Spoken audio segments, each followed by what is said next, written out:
Eu falo pra vocês que eu sumo e que eu volto, e depois de mais de um ano, eu acho, ou quase um ano, estou voltando para falar de Olhos d'Água, da Conceição Evaristo. Então me acompanhem nesse vídeo sobre esse livro fabuloso, importantíssimo, chocante também. E vamos nessa. Olhos d'Água, ele é um livro de Conceição Evaristo, como eu disse para vocês. Ele foi lançado em 2014 e tem disponível para compra a versão do e-book pelo Kindle e pela Amazon, e tem a versão física também na Amazon para vocês comprarem, e eu indico seriamente que vocês adquiram, porque é um livro fantástico. O que é que acontece? Esse livro é uma série de contos independentes, então você pode ler sem ter uma ordem cronológica obrigatória, que a história vai continuar fazendo sentido. E conta a história de mulheres pretas, mulheres e homens, mas principalmente focado no dia a dia de mulheres pretas pobres, marginalizadas, e vai falar mais sobre o sofrimento delas perante a sociedade. Eu tive o primeiro contato com esse livro na minha primeira graduação de letras. A gente leu o conto inicial que dá o nome ao livro, que é Olhos d'Água, que é um conto muito emocionante que fala sobre uma mulher que esqueceu a cor dos olhos da própria mãe. E ela vai contando essa história sobre como ela tenta resgatar essa lembrança, essa imagem, porque ela tem um dia a dia tão cheio que ela acaba esquecendo da própria mãe. A Conceição Evaristo, ela possui uma linguagem muito acessível. Então, vocês vão se deparar com um livro que é muito fluido, você tem uma leitura muito rápida, muito fácil de se ler. Embora as histórias sejam muito pesadas, você vai ler com uma facilidade muito grande. Tem horas que você precisa assim parar, dar uma respirada, porque são assuntos que realmente tocam. E se você for uma mulher preta, marginalizada, excluída da sociedade, se você for uma mulher preta que você enfrenta ou já enfrentou a solidão da mulher preta, você vai se sentir tocada, então você vai ter que dar aquela pausinha para respirar. Mas como eu disse, é um livro que é muito fácil de se ler em termos de escrita. O que é que acontece? Esse livro ele vai abordar assuntos que são muito importantes para a vivência dessas mulheres, assuntos que dentro da literatura nacional geralmente não são abordados. Quando eu vi do que se tratava Olhos d'Água, eu me lembrei muito de No Seu Pescoço, da Chimamanda, que ela vai contar histórias também, contos separados de mulheres pretas, só que a Conceição ela vai contar voltado aqui para a realidade do Brasil. Então, o que é que ela vai abordar? A violência, a pobreza, o aborto, o amor entre duas mulheres, que geralmente não é tão abordado assim. Então ela pega essa questão do amor sáfico de uma forma muito íntima e muito bem escrita, e é uma escrita super acessível. Então tô até sendo redundante, mas é justamente isso. Ela tem esses assuntos que são difíceis, por exemplo, para nossa sociedade, aborto ainda é um tabu, mas ela lida de uma forma muito fácil, muito fluida, comum, o que é comum pra gente no dia a dia, só que as pessoas escondem, as pessoas fingem que não existe, as pessoas colocam moralismo naquele assunto. A Conceição ela vai lidar de uma forma fantástica com esses assuntos. Aí o que é que acontece? Pra mim, eu fiquei embabascada com todo o livro, mas destacar mesmo, eu destaquei 3 contos. E esses 3 contos foram os mais importantes e foram os que mais impactaram. E eu vou dizer pra vocês os contos que pra mim merecem destaque são Ana da Venga, Quantos Filhos Natalina Teve, e o mais chocante de todos, que é Zaita Esqueceu de Guardar os Brinquedos. Eu quero começar a falar desses 3 contos tirando uma citação do próprio livro, que ele diz assim, abre aspas: "É assim que as mulheres, nós mulheres negras, buscamos formas de ser no mundo, de contar o mundo como forma de apropriarmos-nos dele, de nomeá-lo, de nomo, o axé, a palavra que movimenta a existência. O que acontece? Inicialmente, quando você vai ler Ana da Venga, você pensa que se trata apenas de uma mulher. Depois você entende que o conto, na verdade, é sobre Ana e da Venga, uma mulher e um homem que acabam tendo um relacionamento e ela adota o nome dele e fica conhecida na comunidade como Ana da Venga. Ana da Venga, ela teve em toda a sua vida uma relação de subserviência. Prof, o que é isso? Ana da Venga, ela se dedicou toda a sua vida em prol de outras pessoas, em prol dos pais, em prol da família, e após o relacionamento, a da Venga, o seu esposo, namorado, marido, que no conto não deixa claro o que eles são. O conto inicia com uma cena que deixa você meio intrigado. É a Ana esperando o da Venga e ele simplesmente sumiu. No barraco que eles moram, o da Venga tinha organizado uma festa, ela estava aguardando ele e ele não aparecia.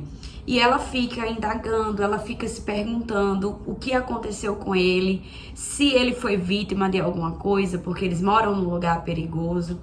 E vai passando-se o conto, a história, e o da Venga chega, e é o momento que a gente entende que ela foi submissa a vida toda. A festa de aniversário, na verdade, era para ela. Ela tinha esquecido a própria data de aniversário. Ela passou tanto tempo vivendo a vida de outras pessoas que ela acabou esquecendo a própria vida. E o da Venga, ele acaba citando isso. Esqueceu de você, esqueceu da sua vida e eles vão comemorar. Ela fala que ela tem uma relação com o da Venga, que primeiramente foi carnal, sexual. Ele era um homem muito sensível e eles acabaram ficando juntos. E com certeza esse vídeo vai ter spoiler, desculpa falar pra vocês se você ainda não leu o livro, mas a gente acaba sabendo que o da Venga, ele faz parte do tráfico. E a cena final é eles indo consumar o ato sexual e a polícia invade o barraco e acaba que os dois morrem. Então, é forte, mostra que ela viveu a vida toda para outras pessoas e no único dia em que ela foi lembrada, que ela foi permitida de comemorar a sua vida, ela morreu. Então essa é a história de Ana da Venga. O segundo conto que eu quero destacar é Quantos Filhos Natalina Teve. Ele é um conto que me chamou muito a atenção por falar de uma forma indireta sobre educação sexual, principalmente voltado para mulheres pretas. Ele vai contar que Natalina é uma mulher que desde muito nova ela iniciou a sua vida sexual com um namoradinho, salvo engano, quando ela tinha 14 anos.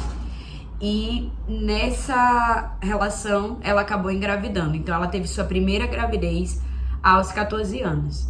E ela narra que ela via a sua mãe falar sobre chás que você tomava para desaparecer com essa gravidez. Então, já de forma indireta, ela começa a abordar a questão do aborto.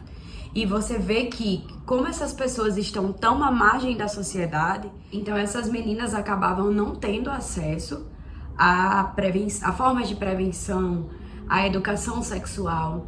Então, vai narrando que ao longo de sua vida, Natalina teve outras gravidezes. Essa primeira da adolescência, ela conseguiu abortar, ela, como tinha ouvido da mãe dela, ela tomou chá. Ela teve uma outra gravidez de um cara que se apaixonou por ela, quis construir uma família com ela e tudo mais, e ela não quis, ela fez novamente um aborto. A terceira gravidez, para mim, é a mais forte, porque ela se viu como se fosse uma barriga de aluguel para os seus patrões.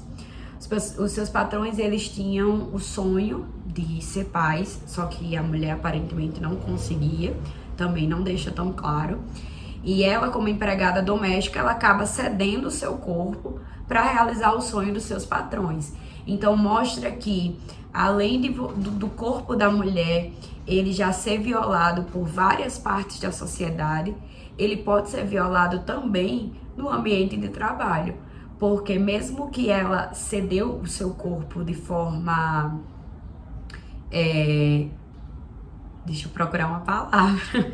De forma permissiva, ela ainda assim foi invadida. Porque se a gente for avaliar as questões psicológicas, ela estava numa situação vulnerável. Ela já era uma mulher que vinha de outras 2 gravidezes. Então, se ela fosse pensar bem, talvez ela não cederia o seu corpo para mais uma gravidez para realizar sonhos de pessoas que não são tão importantes na vida dela.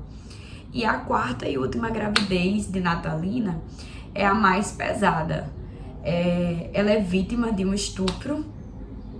Ela foi meio que sequestrada, estuprada dentro de um carro. Então é uma história muito dura de se ler. Vou deixar a moto passar porque aqui o meu estúdio é um quarto, então tem uma janela aberta, vocês vão ouvir o som do vento, vão ouvir moto passando, carro passando, propaganda política, o voto é secreto e tudo mais.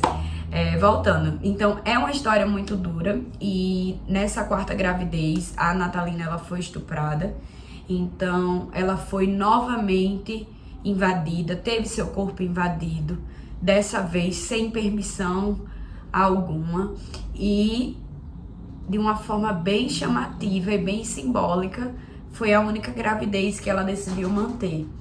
Então, dentre todos os abortos, de todas as relações que ela teve, justamente a que ela não queria, que ela foi estuprada, que ela foi violentada, ela decidiu manter. Então, vai mostrar, sim, uma dualidade, certo? Ela ficou entre uma situação de querer e não querer, e ela teve a escolha final. Mostra que das outras vezes ela teve a escolha e ela mandou no seu próprio corpo, ela resolveu e escolheu o que queria fazer, mas na última, mesmo não tendo essa opção, a decisão final foi dela. E mostra ela grávida e muito feliz com o filho que seguiu. A porrada final, o conto final é Zaita esqueceu de guardar os brinquedos. Lembra que eu falei pra vocês que a Conceição Evaristo, ela tem uma escrita muito fluida. Ela é uma escritora que deveria ser muito valorizada, mas infelizmente ainda não é tão reconhecida. Quando eu falo da fluidez da escrita dela, é porque ela consegue, num conto só, falar de várias histórias, de várias pessoas diferentes, sem perder o foco principal. Isso fica muito claro nesse 3º conto que eu quero destacar para vocês, porque ela vai dar muito destaque aos personagens que são coadjuvantes. Nesse conto, Zaita é a personagem principal, mas os coadjuvantes, que são a mãe e os irmãos de Zaita, eles são muito fortes e muito importantes para a história. Eles não vão ser qualquer personagens que estão ali só para preencher páginas e preencher um roteiro. Eles serão ativos e terão uma importância na história final de Zaita. Esse conto começa com uma menina, uma criança, que é a irmã gêmea, colecionando figurinhas. E a preocupação dela porque ela perdeu a sua figurinha favorita. Então ela começa uma busca implacável em sua casa, ela não consegue achar essa figurinha de forma alguma e ela fica muito preocupada e começa a mostrar a narrativa da mãe. Ela começa a dizer que tem muito medo de apanhar da mãe, que a mãe geralmente é muito estressada, que desconta a raiva, mas é uma mãe que é muito sofrida, que é vítima dessa sociedade, desse racismo estrutural que nós convivemos diariamente. A mãe dela trabalha, ela teve 2 filhos mais velhos em idades próximas e teve uma 3ª gravidez que foi de Zaita e Maíta, que são as gêmeas.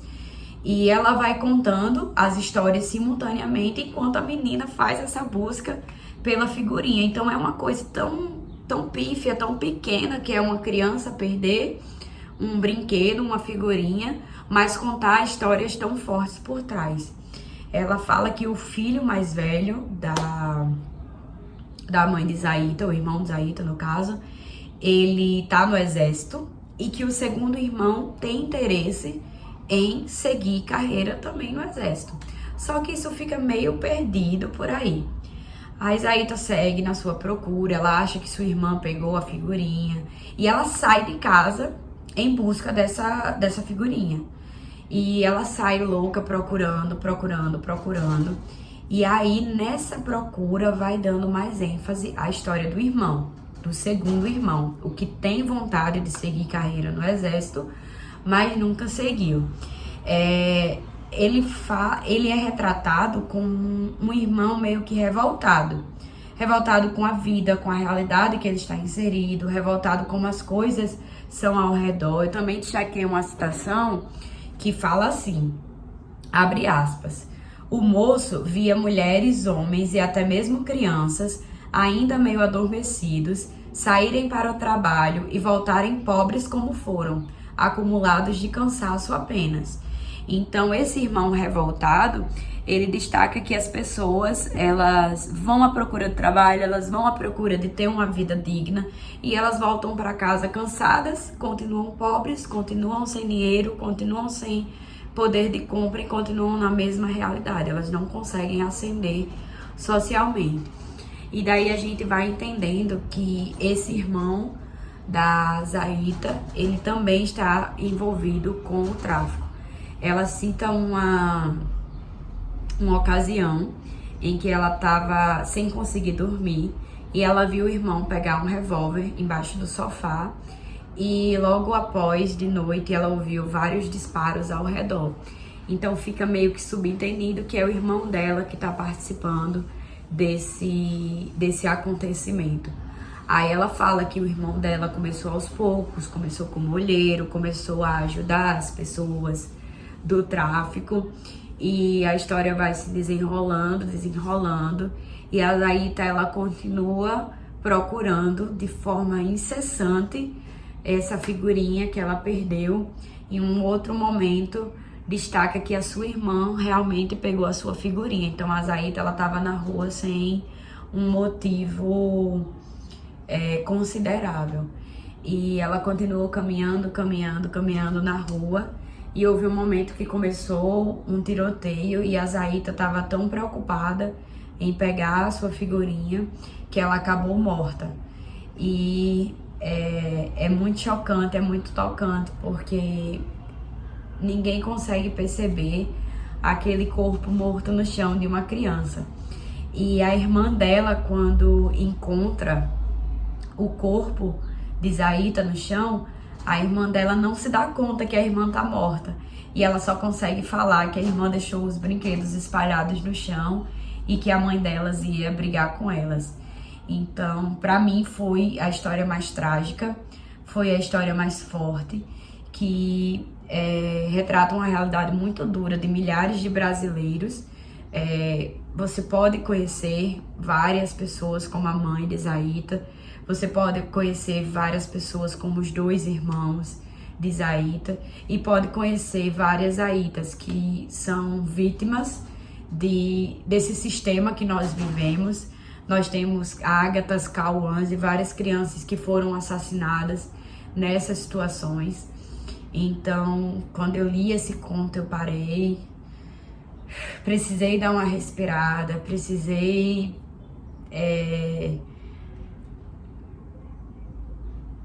eu fico sem palavras, eu precisei absorver tudo que eu tinha acabado de ler, porque foi de uma forma muito inocente, como eu disse, ela foi mesclando entre vários assuntos, transformar um assunto que era tão banal em uma narrativa que é importantíssima, que é de tirar o fôlego, realmente. Então, tenho que tirar meu chapéu, bater palmas, porque eu acredito que são pouquíssimos escritores que conseguem fazer isso de uma forma tão fácil, igual Conceição Evaristo fez. Então a prof de vocês está dizendo hoje para vocês lerem Olhos d'Água, vocês lerem mais Mulheres Pretas, vocês darem valor ao trabalho dessas mulheres, porque são pouquíssimas que conseguem fazer como Conceição Evaristo fez nessa obra. E esta é minha indicação e minha análise de hoje. Espero que vocês fiquem bem. Pra você que tá vendo esse vídeo hoje, sábado, amanhã tem eleições, então votem com muita responsabilidade pra gente mudar a realidade das pessoas. Eu sei que os contos são situações fictícias, mas são inspiradas na realidade, então com o nosso voto a gente pode mudar essa realidade. É isto, um beijo, fiquem bem e até o próximo vídeo, que eu prometo que eu vou ser mais frequente. Tchau!